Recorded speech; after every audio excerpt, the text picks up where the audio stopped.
Sasquatch, more widely known as Bigfoot, is a legendary creature deeply rooted in the folklore of indigenous tribes across North America, particularly among the peoples of the Pacific Northwest.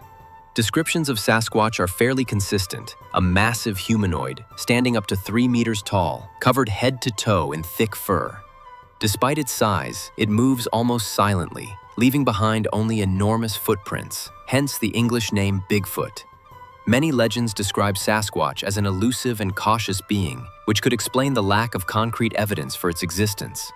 Depending on the story, it is portrayed as a dangerous predator or a guardian of the forest, with supernatural strength and even the ability to communicate with nature.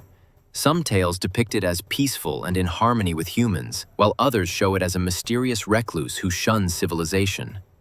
Public fascination with Sasquatch exploded in the 20th century, especially after the release of the famous Patterson-Gimlin film in 1967, a blurry recording that ignited the imagination of cryptozoologists and paranormal enthusiasts worldwide.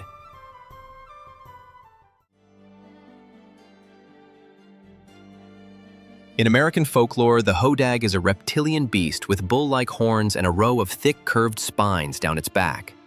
Said to have been born from the ashes of cremated oxen, the Hodag embodies the mistreatment these animals endured at the hands of their owners.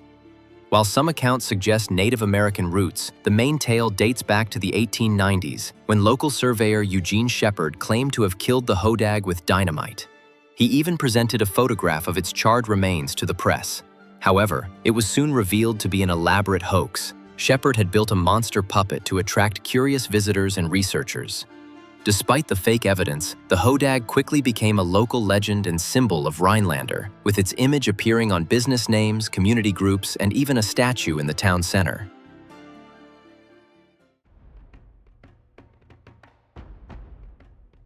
Often called the Wild Man of the Woods, Buquis is a mysterious being from the rich folklore of North America's indigenous peoples. Said to have a humanoid form covered in thick fur, Buquis has glowing, hypnotic eyes and dwells in deep forests and remote ravines, where he guards ancient secrets of the natural world. According to legend, Buquis is born from a human soul that died alone in the wilderness or drowned in treacherous rivers or lakes. His presence is often foreshadowed by eerie signs, rustling leaves, whispering winds, or echoing footsteps, though no one is seen. He feeds on spirit food made from cockle shells and attempts to offer it to lost humans, luring them into the spirit world. If a person eats this food, they become a being like Buquis themselves.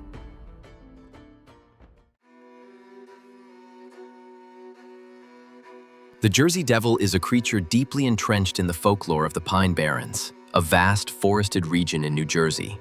The story dates back to the 18th century and begins with a woman known as Mother Leeds. According to legend, when she became pregnant with her 13th child, she cursed the unborn baby out of desperation. Upon birth, the child transformed into a monstrous being with goat hooves, leathery wings, a long tail, and the head of a horse. It immediately flew up the chimney and vanished into the dark forests of the Pine Barrens. Over the years, countless reports have emerged of eerie encounters with the creature. As early as the 19th century, farmers described a strange predator attacking their livestock. And by the 20th century, tales spread of ominous winged shadows gliding over the trees. In 1909, a wave of sightings caused such panic that schools and factories in parts of New Jersey and Pennsylvania were temporarily shut down.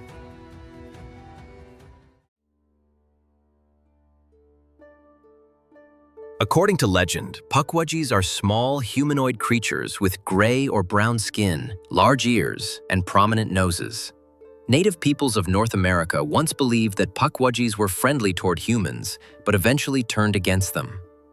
Legends say that anyone who angers a Puckwaji becomes the target of cruel pranks. These creatures are said to kidnap people, push them off cliffs, stab them with short knives and spears, and use sand to blind their victims. They possess an extraordinary ability to disappear and reappear at will, making them incredibly difficult to spot or capture. Stories often attribute magical powers to them, including shape-shifting into animals, firing poisoned magical arrows, and using hypnosis or illusions to deceive unwary travelers. Puckwajis are naturally mischievous or even malicious, though some versions of the legend mention moments of kindness, especially toward those who have earned their respect.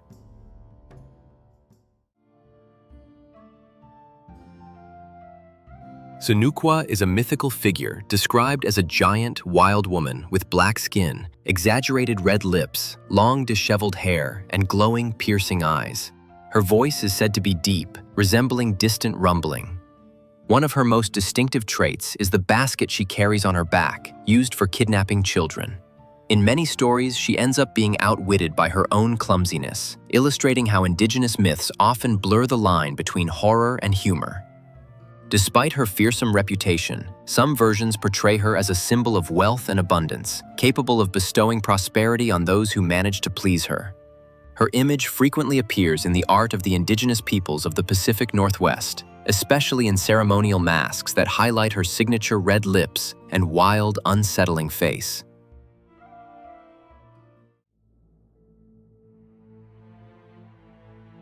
Spearfinger is a malevolent witch with skin made of stone and a finger shaped like a spear, which she uses to extract and devour the livers of her victims. In Cherokee legends, she is a shape-shifting sorceress who often disguises herself as a kind, elderly woman to lure unsuspecting children. She is also known for her immense physical strength, able to move massive boulders and crush rocks with a single blow.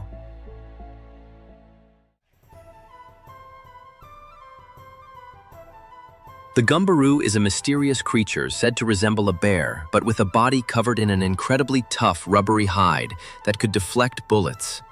Legend describes it as voraciously gluttonous, posing a threat to anything in its path due to its insatiable appetite.